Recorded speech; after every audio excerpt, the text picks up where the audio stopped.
Revenge with Anjo. The phone trembled in Amara Cole's hand, her father's voice breaking through the static. Leona's bringing her fiancé home for your mum's birthday. He's a proper gentleman, educated, well-spoken, from a respectable family.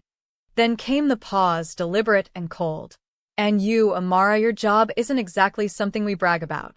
Best you don't come. Her throat tightened. The view from her London office, the glass towers of Canary Wharf, suddenly mocked her years of sacrifice. "What are you saying, Dad?" she asked quietly. His answer came sharp. "You showing up would embarrass us all. If you insist on coming, don't call me your father." The line clicked dead. Seconds later, her phone buzzed again, a notification from her banking app.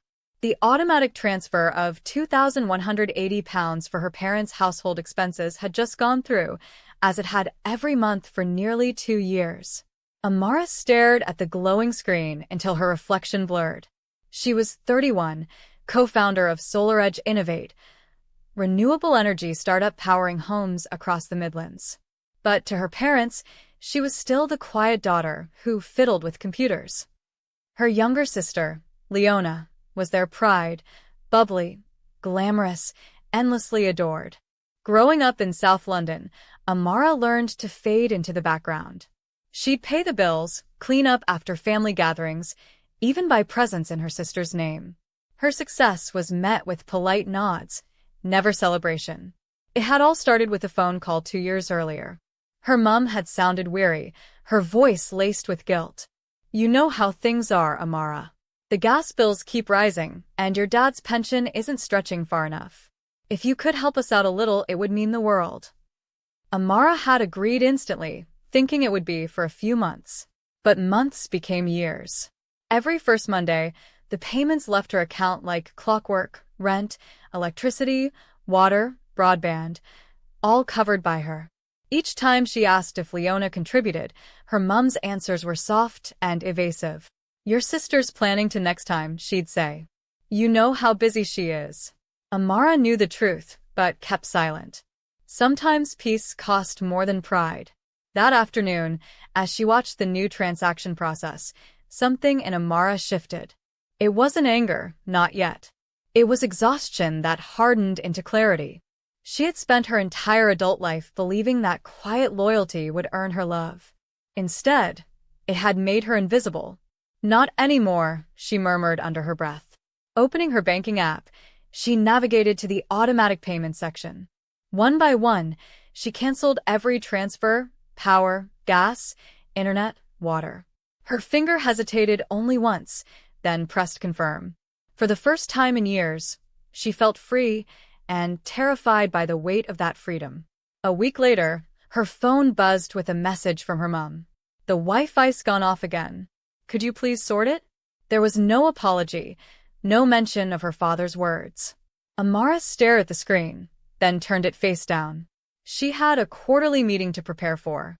SolarEdge was about to launch its first nationwide partnership with a housing developer, the kind of project that could change everything. Her assistant knocked softly. "They're ready for you in the boardroom, Miss Cole." She smiled faintly. "Coming." She left the phone untouched on her desk, a symbol of boundaries she refused to cross again. That night, Amara dreamt of her childhood home, the red brick semi in Croydon, the smell of pepper soup wafting through the hall. But in her dream, every door was locked, every window dark. She couldn't find her bedroom. Even her name seemed to echo back at her like it didn't belong. When she woke, her pillow was damp. She brushed away the tears, whispering to herself, "You're allowed to let go." 2 weeks later, her father's number appeared on the screen. She didn't answer. The voicemail arrived minutes after. "The electric company called. The bill hasn't been paid." "What's going on?" No greeting, no concern, just command. Amara listened once, then deleted it. 3 days later came another call, this time from Leona. "Mum's stressed. It's her birthday soon. Just pay it, please? Don't make a scene." Amara laughed quietly to herself. "A scene? I didn't even plan to go." Her voice was calm when she replied via text, "I can't help this time. I'm sure you'll figure it out." On her mother's birthday, Amara imagined the familiar ritual, the dining table decorated with lace, the smell of grilled chicken, relatives gathered to toast Leona's new relationship.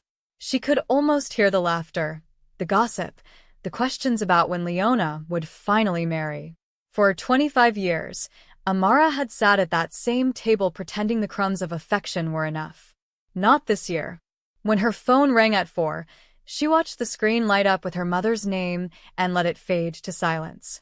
Then came her father, then Leona. All unanswered. She sipped her tea and watched storm clouds gathering beyond her balcony.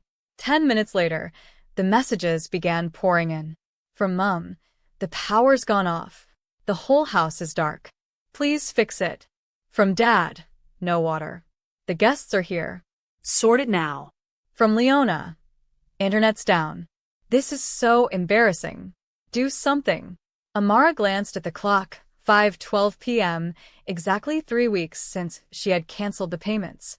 She set the phone aside, folded her arms, and stared at the rain tracing crooked lines down her window. They weren't calling because they missed her. They were calling because there was no one left to carry their weight. By 6, her phone was buzzing nonstop. Cousins, aunties, uncles, all firing off messages of shame and accusation. How could you ruin your mother's day? Your father looks heartbroken. Leona was right. Success made you proud. Amara read every word without reacting. Silence, she decided, was her only defense. When the screen lit again, she froze. Aunt Lydia, the only relative who'd ever treated her kindly, was calling through video. Against instinct, Amara answered. Auntie. The older woman's face appeared, dimly lit by kitchen bulbs. You're not going to pay for it, are you? Amara met her gaze through the screen. You heard what Dad said, she replied. He told me not to come home, said if I did, I shouldn't call him my father. Lydia sighed, shaking her head. Behind her, muffled voices rose in agitation. Her mother's cry pierced through. Tell her I'm ashamed. How could she do this today of all days? Then her father's voice boomed. It's just bills. What kind of daughter behaves like this? A cousin muttered. Poor Leona, having to deal with such a sister. Lydia turned back, eyes full of apology. You see how they are. Before Amara could reply, another face appeared behind Aunt Lydia. A young man in a dark suit, holding a plate. He looked startled. Oh, he stammered, hello, Miss Cole. Amara blinked, confused, then recognized him. It was Marcus Adeyemi, one of her senior engineers from SolarEdge's Birmingham branch, recently transferred to London. He was Leona's boyfriend, the mysterious man her parents had been boasting about. The room behind Lydia went silent. Someone whispered, Wait, what did he call her? Another answered, He said Ms. Cole. Is she his boss? The murmurs rippled like a wave. Marcus hesitated, then straightened his back. In case anyone's wondering, he said clearly, I work at SolarEdge Innovate. Ms. Cole is one of the co-founders. The noise in the room evaporated into stunned silence. Amara said nothing. She simply offered a polite nod. Hope the party goes smoothly, she said evenly, then ended the call. For a moment, she just sat staring at her darkened phone, the reflection of her calm face against the window. Outside, lightning flashed over the Thames. That night, she slept deeply for the first time in years, not out of triumph, but because the invisible weight she had carried was finally gone. Morning light streamed into her flat. As she checked her emails, one subject line made her pause. Apologies. It was from Marcus. She opened it, unsure what to expect. I didn't know you were Leona's sister. I've always respected you. She told me you handled admin for the company, not that you owned it. I'm truly sorry. He continued. I can't continue dating someone who lies like that. Thank you for staying professional yesterday. Amara read it twice before replying. Marcus, your personal life is your business. Think carefully before deciding anything. For the record, I don't mix family with work. Then she hit send. By mid-morning, her phone rang again. Leona. Amara ignored it. Seconds later, a message popped up. I'm sorry. I didn't think Marcus would act like that. Please, can you talk to him? Tell him to come back. Amara leaned against her office window, watching commuters flow below like a tide. She typed slowly. He didn't leave because of me. He left because of how you treat people, always pretending to be kind while looking down on everyone. That charm only works until people see through it. She pressed send and turned off her phone. 5 minutes later, another message arrived. Please, Amara. I know I've messed up. I'll change. Just this once, believe me. For the first time in years, Amara felt nothing. No anger, no pity, just calm. She deleted the message without replying. Some lessons, she thought, don't need explanations. The difference between love and guilt was timing, and Leona's apology had arrived far too late. 2 weeks later, Marcus requested a transfer back to Birmingham. Amara approved it immediately, no drama. Then one Friday evening, after a long day at the office, she returned home to find 2 suitcases outside her flat. Her parents stood beside them. Her father's shoulders slumped. Her mother clutched a plastic bag of fruit, as though peace offerings could erase history. Can we come in? Her father asked quietly. She hesitated, then nodded. Inside, she poured tea and waited. They sat on the sofa, exchanging glances like actors unsure of their lines. Her father spoke first. We came to apologize, he said, voice brittle. Her mother nodded quickly. We shouldn't have said those things. It was wrong. Amara listened, searching for sincerity. But within minutes, the tone shifted. Her father leaned forward. We're family, Amara. Family helps each other. We raised you, sent you to school. You wouldn't be here without us. The words stung, though she'd expected them.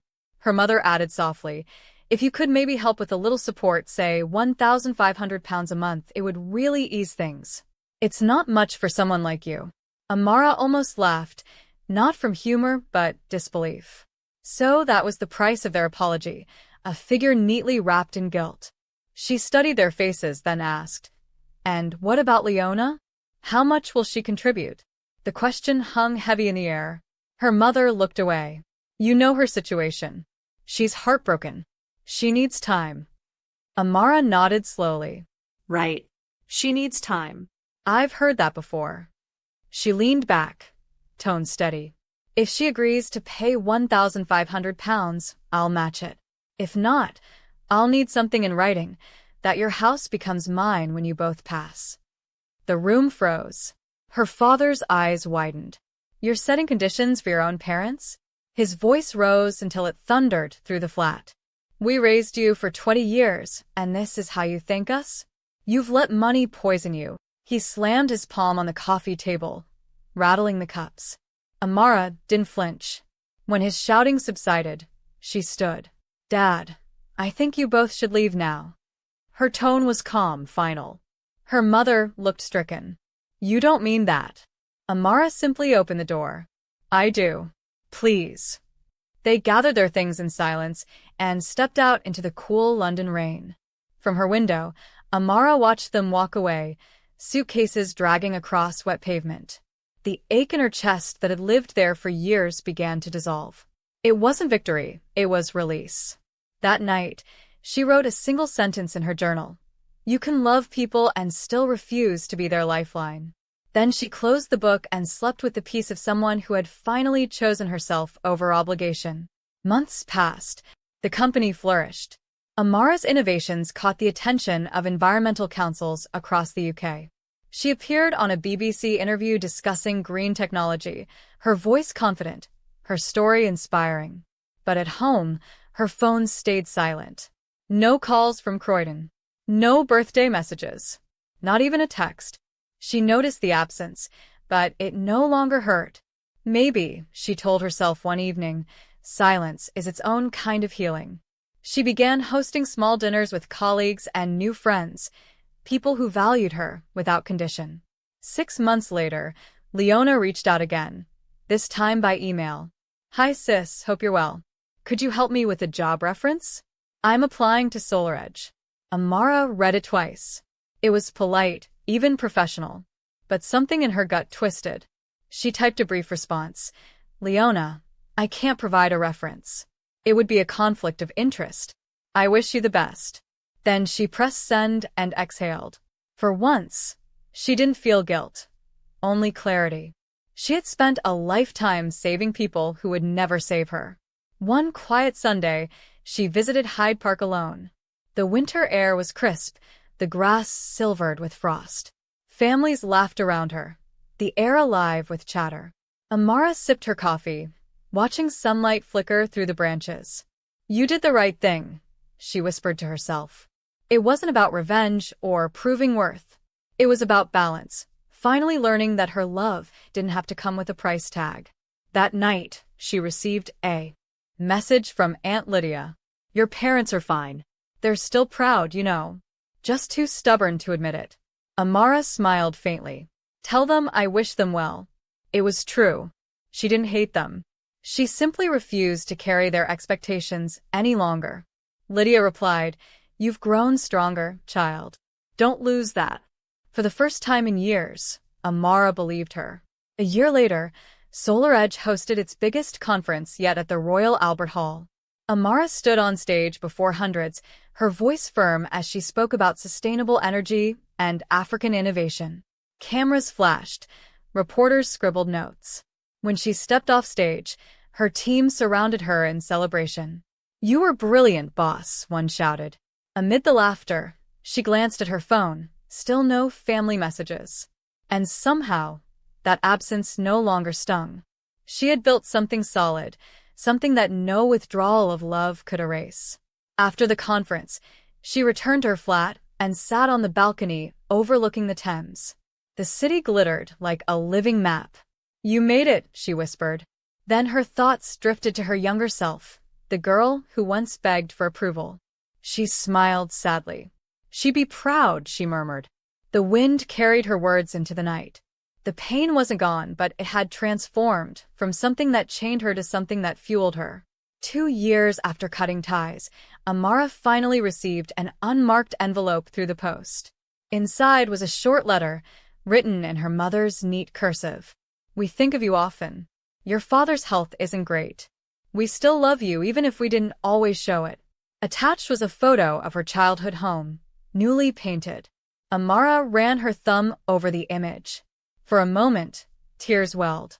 Then she folded the letter neatly and placed it in a drawer, not discarded, but not displayed either. Some wounds don't demand reopening. They just ask to be respected. That evening, she walked along the river, passing couples and cyclists under the golden streetlights. Her reflection rippled on the water, steady, unbroken. She remembered how her father once said success didn't suit her. She smiled at the memory, not bitterly, but with peace. She had finally learned that her worth didn't need witnesses. Months later, Solar Edge expanded into West Africa. Amara traveled to Lagos for the launch. Standing under the humid sun, surrounded by engineers and students eager to learn, she felt something stir, belonging. This is what it's all for, she told her project manager. He grinned. You built this from nothing. She laughed softly. No, from silence. The applause that followed felt like an echo of all the words she had never heard from home. On her flight back to London, Amara scrolled through old photos, her parents' smiles, Leona's childhood grin. For the first time, she saw them not as people who failed her, but as people limited by their own fears. It didn't excuse their cruelty, but it explained their blindness. She whispered, I forgive you, then turned off her phone and gazed out at the clouds. Forgiveness, she realized, was not for them. It was her own passport to freedom. Back in London, life settled into rhythm. Her days were full: meetings, gym, dinners with friends. Once, she might have called it loneliness. Now it felt like peace. She decorated her flat with art from local Black artists, pieces full of light and movement. This, she said one evening to her friend Naomi, is the family I chose. Naomi smiled. And they're lucky to have you. Years later, when journalists profiled her as one of Britain's most influential entrepreneurs, they asked about her upbringing. She smiled gently. I come from a family that taught me the value of silence and how to break it. The interviewer laughed softly. unsure if it was a joke. But Amara's eyes stayed calm. The truth didn't need noise. One quiet spring morning, Amara stood on the balcony of her penthouse overlooking the awakening city. The Thames shimmered beneath the sunrise, buses rumbled softly across the bridge, and the air smelled faintly of rain and coffee. She thought of her younger self, the girl who once sat in silence, waiting for someone to see her. "You made it, didn't you?" she whispered with a smile.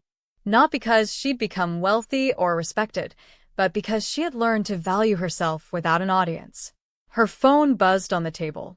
A message from an unknown number read, "We're proud of you, love, Mum."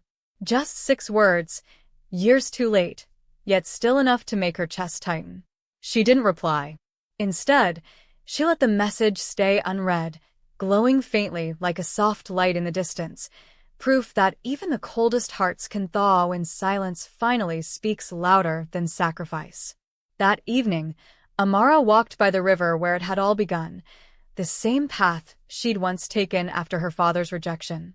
Now, every ripple of water reflected a life reclaimed. She stopped near the bridge, closed her eyes, and whispered, "Thank you, but I'll walk from here." It wasn't bitterness, it was closure. Family, she realized, isn't just about blood. It's about the people who celebrate your growth instead of punishing it. As she turned toward home, the city lights flickered across her face, golden and alive. The woman who once begged to be seen had finally become impossible to overlook. And in the gentle hum of London's night, Amara Cole smiled, not because